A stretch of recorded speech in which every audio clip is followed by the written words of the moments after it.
Hello guys, welcome to my channel. आज हम बात करने वाले हैं section 3 of transfer of property act which deals in immovable property. Immovable property does not include standing timber, growing crops and grasses.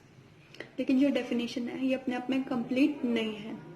तो journal close में 1897 में क्या लिखा है कि immovable property includes land, things attach to land and तीसरा benefit arises out of land. अब बात करते हैं लैंड की। What is land? कोई भी अर्थ सरफेस का पार्ट इज अ लैंड। मान लीजिए आपके पास एक प्लॉट है, वो क्या हो गया? Land, which is considered as immovable property. अब उस प्लॉट पे आपने एक गड्ढा खोद दिया और उसमें पानी भर दिया, और अब जो कुआं खोदा है is a part of your land which is considered as immovable property.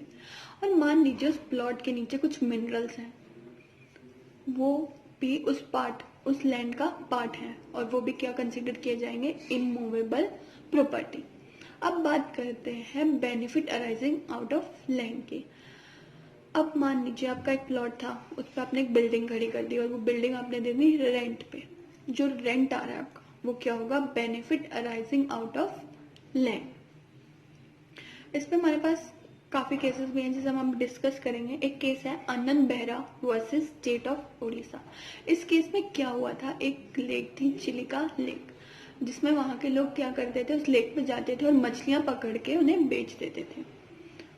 तो वो जो लेक था अब वो स्टेट गवर्नमेंट के पास आ गया और सारे उस लेक के राइट स्टेट गवर्नमेंट के पास चले गए।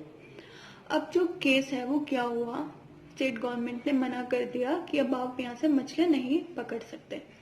तो वहां के लोग कोर्ट में गए, वो ये बोलते हैं जज को कि जो हमारा मछलियां पकड़ने का, जो हम मछलियां पकड़ते थे, जो हमारा राइट था, हम मछलियां पकड़ के बेचते थे, वो मूवेबल प्रॉपर्टी है क्योंकि हम उसे बेचते थे, वो गुड्स है।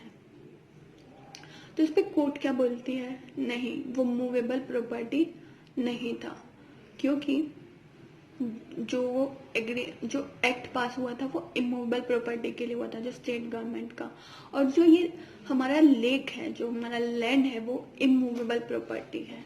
और आप थे जो यहाँ से इस लेक से मछलियां जो बेचते थे, वो आप बेनिफिट ले रहे थे उस लैंड का।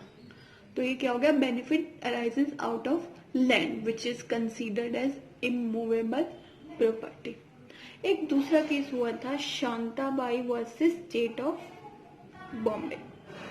इस केस में क्या हुआ था? एक जमींदार था जिसने अपने वाइफ के फेवर में एक लीज बनाया था विच इज फॉर 12.5 ईयर कि आप यहाँ से पेड़ों को लगा के उन्हें काट के उन्हें बेच सकती हैं। ठीक है। तो कुछ टाइम बाद क्या हुआ? स्टेट गवर्नमेंट के फेवर में वो लैंड आ गया और स्टेट गवर्नमेंट ने शांताबाई को प्रोहिबिट कर दिया कि अब आप इस लैंड से पेड़ नहीं काट सकती, ना ही आगे बेच सकती हैं। शांताबाई कोर्ट के पास जाती है और बोलती है कि मैं पेड़ों को काट के उन्हें बेचती थी, that will considered as movable property, और जो आपका एक्ट पास हुआ है वो इमूवेबल प्रॉपर्टी के लिए है, तो मुझे इसके लिए कंपनसेशन चाहिए। अब कोर्ट क्या बोलता है कि जो लैंड है वो तुमने लीज पे लिया, इज नॉट योर्स, और तुम इसका बेनिफिट ले रही हो arising out of that land, तो तुम्हें कोई कंपनसेशन नहीं मिलेगा क्योंकि वो इमूवेबल प्रॉपर्टी कंसिडर्ड होगा। अब बात होती है कि कौन कौन से ट्रीज हैं जो आप बोल सकते हैं कि वो मूवेबल में आते हैं या कुछ इमूवेबल में आते हैं। मान लीजिए उसी प्लॉट के अंदर जो शांताबाई का था, अगर वो एक पेड़ है जो सालों साल वहां से सिर्फ वो फ्रूट्स काट रही है लेकिन उस पेड़ को नहीं काट रही, वो एज इट इज वहीं पे लगा हुआ है, तो वो क्या कंसीडर्ड होगा? Immovable property. ठीक है। अगर वो पेड़ वहां लगाया ही काटने के लिए है तो वो कंसीडर्ड होगा मूवेबल प्रॉपर्टी के अंदर। अब आगे जाते हैं थिंग्स अटैच टू अर्थ। और थिंग्स अटैच टू अर्थ में आगे फर्दर 4 पार्ट्स हैं। Things rooted in earth, things embedded in earth, things attach to what is embedded, और fourth chattel attach to building. या टू दैट लैंड. अब बात करते हैं थिंग्स रूटेड इन अर्थ.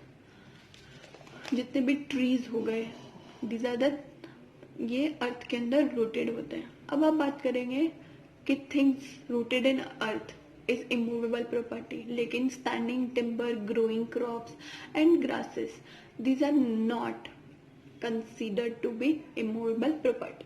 अब बात करते हैं स्टैंडिंग टिम्बर की. किसी स्टैंडिंग टिम्बर क्या होता है?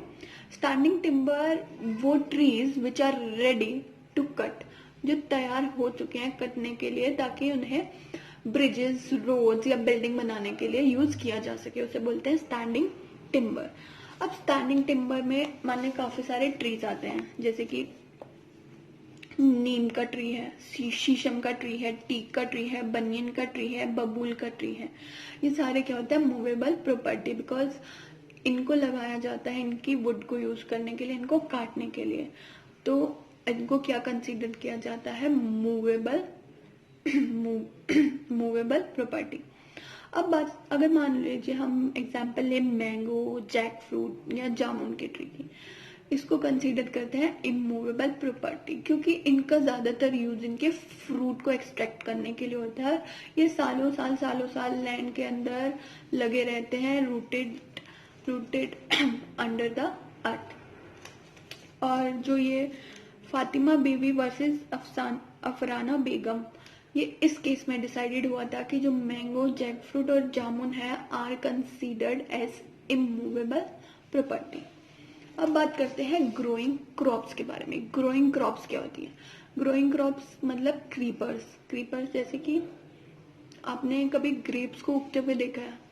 उसकी जितनी भी रूट्स हैं वो ऊपर से नीचे गिरती हैं. ऐसे ही हमारे पास करेले की रूट्स हैं जो ऊपर से लेकर नीचे तक जाती हैं. पंपकिन हो गया, खीरा हो गया, शुगर केन, व्हीट, ये सब हमारे इंक्लूड होते हैं ग्रोइंग क्रॉप्स में, which are not part of immovable property. लेकिन समटाइम्स क्या होता है, ग्रासेस ऑल्दो मूवेबल प्रॉपर्टी है, but sometime they are also considered as a immovable property. वो कब? जब मान लो किसी ने आपसे कॉन्ट्रैक्ट किया है कि मैं यहाँ पे आऊंगा और इस जगह से मैं ग्रास को काट के लेकर जाऊंगा, तो वो क्या हो गया? उस लैंड से आपको बेनिफिट मिल रहा है, तो benefit arising out of land, तो वो क्या हो गया? तब उस केस में इसे इमूवेबल प्रॉपर्टी कंसीडर्ड किया जाएगा. Now we talk about the things embedded in earth. जैसे कि आप पार्क में जाते हैं तो आप बेंच देखते हैं, वो सीमेंट से अर्थ सरफेस के अंदर अटैच होता है, जो अर्थ सरफेस से अलग नहीं हो सकता. इसे भी हम क्या बोलते हैं? Immovable property. आप पीवीआर्स में जाते हैं तो वह जितनी भी चेयर्स होती हैं वो अटैच टू अर्थ सरफेस है, जिसे सेपरेट कर पाना इम्पॉसिबल है. तो ये सब क्या होती है? Immovable property. Things embedded in earth all depends upon the degree and object. मान लीजिए कि आपने कितने अंदर तक उस जैसे मैंने पार्क में डस्टबिन भी होता है, कई डस्टबिन सीमेंट से बने होते हैं और वो उससे सेपरेट हो ही नहीं सकते. तो डिग्री ऑफ एनेक्शस ऑल्सो मैटर. और अगर बात करें इंटेंशन की, मान लीजिए आपका इंटेंशन है, आपने कोई भी चीज़ लाए अर्थ सरफेस से इस पर्पज से रखी कि मुझे लाइफ टाइम तक इसका यूज़ करना है, इस लैंड से इसको अटैच इसलिए मैंने किया, तो वो क्या कंसीडर्ड होगी? Immovable property. इसे हम बोल लेते हैं डॉक्ट्राइन ऑफ फिक्शंस. अब दूसरा आता है, अब तीसरे बात करते हैं हम things attach to what is embedded. Things attach, आप अपना लैंड ले लीजिए, उसकी बिल्डिंग्स के अंदर जितने भी वॉल्स होती हैं, वॉल्स के अंदर जितने भी विंडोज होते हैं, हमारे दरवाजे होते हैं, वो क्या होते हैं? Things attach to what is embedded. तो मैं आपको बताऊं, कई बार समय DU में खासकर पूछा जाता है कि describe the doctrine of fictions या डिस्क्राइब द प्रॉफिटेपेंडर. तो डॉक्ट्राइन ऑफ फिक्शंस क्या होता है, जो मैंने आपको एक्सप्लेन किया, things attach to earth. Things attach to earth में क्या क्या आता है? Things rooted in earth, things embedded in earth, things attach to what is embedded, और chattel attach to each of building. ये चारों इंक्लूडेड होते हैं डॉक्ट्राइन ऑफ फिक्शंस में। अगर क्वेश्चन आ जाए तो आप ये सब एक्सप्लेन कर सकते हैं। एक मैं आपको बीच में बताना भूल गई थी कि chattel attach to each of to land. Chattel क्या होता है? चैटल मीन्स कोई भी मूवेबल चीज, जैसे कोई मशीनरी हो गई या कुछ भी ऐसा, ठीक है। अगर अगर वो हम किसी भी लैंड से अटैच कर देते हैं तो वो इमूवेबल प्रॉपर्टी बन जाता है। इस पे केस है Duncan industries versus state of UP. इस केस में क्या होता है, एक फैक्ट्री होती है जिसके अंदर काफी सारी मशीनरी इंस्टॉल्ड होती है for the permanent usage of that factory, की हम परमानेंट इसे उसके अंदर फिक्स कराएं ताकि हम अपना बिजनेस बढ़ा सके और काफी लंबे लाइफ टाइम तक हम इससे काम ले सके। तो तो उस फैक्ट्री पे उन्होंने क्या देना होता है? टैक्स देना होता है, टैक्स इमूवेबल प्रॉपर्टी पे। तो जो फैक्ट्री का ओनर होता है वो क्या करता है? इंक्लूड ओनली लैंड जिस पे फैक्ट्री बनी हुई है, बट वो जितनी भी मशीनरी है अंदर, प्लांट एंड मशीनरी फिक्चर्स, वो अटैच हैं, उसे इंक्लूड नहीं करता, सिर्फ उस पे ही, बिल्डिंग पे ही टैक्स देता है फैक्ट्री की। तो अब कोर्ट के पास क्या वो जाता है, केस जाता है। कोर्ट ये बोलता है कि जो प्लांट और मशीनरी आपने फिक्स की है for the permanent usage of that property is also considered as immovable property. तो आपको उस जितनी भी मशीनरी है उसको भी इवेल्युएट करना है for the purpose of paying tax, ठीक है। अब आते हैं, अब मैं आपको दूंगी example of immovable property and movable property. Right to collect rent, ये मूवेबल प्रॉपर्टी हो गई। Right to fishery immovable property हो गई। Hereditary office for the priest of temple, ये भी मूवेबल प्रॉपर्टी हो गई। मूवेबल प्रॉपर्टी क्या होगी? Royalty paid, piece of machinery not attach to earth, promissory notes. ये सब केस के एग्जाम्पल है इमूवेबल प्रॉपर्टी और मूवेबल प्रॉपर्टी। अब एक केस है मैं डिस्कस करने जा रही हूँ, ये स्पेशली DU वालों के लिए, क्योंकि हमारे केस मैथ्स में केस दिए होते हैं।